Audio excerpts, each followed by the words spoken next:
Bonjour les gars. Euh, je suis content d'être ici ce matin. Au fait, que le Seigneur nous bénisse tous. Il y a un sujet tabou qui me tape toujours la tête. C'est quand on parle de chrétiens, surtout de nous les évangélistes, les gens disent pourquoi les évangélistes aiment parler en langue.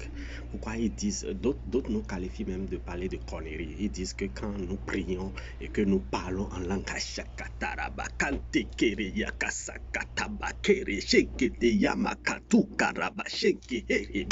ils disent que quand on commence par parler en langue, quand on commence par chanter en langue, qu'on est fou.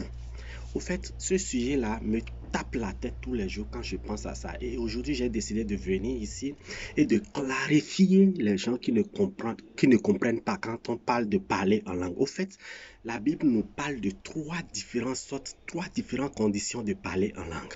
Je vais vous expliquer. La première condition, parler en langue pour déclarer. Ça dit, et quand on dit que quelqu'un commence par prier en langue, tu peux prier en langue pour commencer par déclarer une prophétie. Vous voyez, dans le livre de Corinthiens, verset 14, chapitre 14, à partir du verset 27 et 28, si vous allez sur ce livre, vous allez bien comprendre quand on parle de parler en langue pour déclarer, pour exprimer une prophétie. Donc Dieu a utilisé les gens, quand l'Esprit Saint descend dans la vie des gens, ces gens-là commencent par dire des choses dans une langue que eux-mêmes ils ne comprennent pas. Mais Dieu suscite les gens autour. C'est-à-dire, quand vous êtes dans un groupe de prière, quand vous commencez par parler en langue en ce moment, Dieu suscite les gens autour de vous qui comprennent la langue dans laquelle vous êtes en train de parler. Et c'est à ces anges-là maintenant d'expliquer ce que vous êtes en train de dire à travers l'Esprit Saint. Voici la première condition. La deuxième condition, quand on dit qu'un chrétien parle en langue, parler en langue, vous voyez, quand en tant que chrétien, quand nous rentrons en transe et que nous commençons par parler en langue, c'est pour lutter contre les esprits démoniaques et diaboliques. Et vous pouvez aller dans le livre de Actes, à partir du chapitre Acte 19, je crois, Acte 19, verset 6. Et vous pouvez aussi voir ça dans le livre de Marc 16, verset 17. Donc, nous parlons en langue pour lutter contre les esprits diaboliques, pour combattre les esprits diaboliques. C'est pour ça que quand nous commençons par prier, quand nous rentrons en transe, quand nous voulons faire un combat spirituel, nous commençons par dire je sais qui je suis. Donc, en ce moment-là, on combat. Et la Bible déclare que quand nous rentrons en transe, quand nous commençons par parler en langue, le feu descend. Le feu descend, fire, ça descend. Voilà la deuxième condition pour laquelle les chrétiens aiment parler en langue. La troisième condition pour laquelle nous, en tant que chrétiens, nous aimons parler en langue, c'est pour communiquer directement avec Dieu.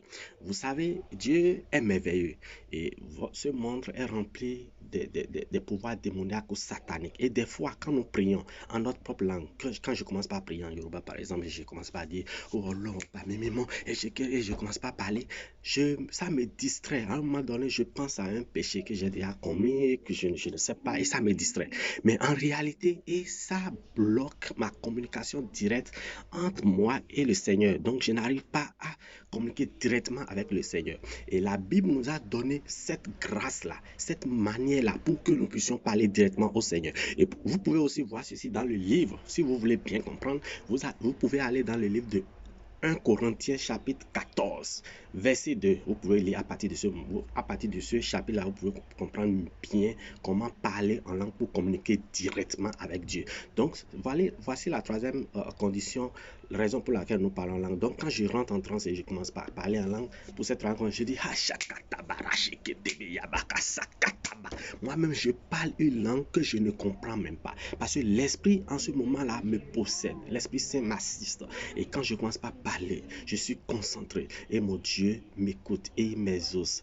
Voici les trois conditions pour lesquelles nous parlons en langue. Donc, chers amis, chers chrétiens, et on ne se lève pas pour parler en langue. Avant de commencer par prier, vous allez d'abord comment dire, on parle trop l'anglais, on oublie le français.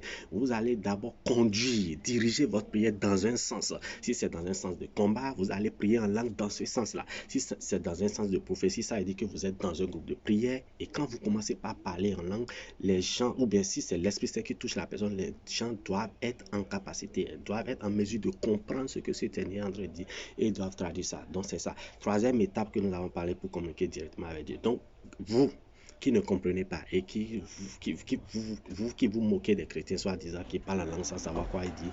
Aujourd'hui, par cette vidéo de 5 minutes, nous sommes arrivés à vous expliquer c'est quoi parler en langue. On est ensemble.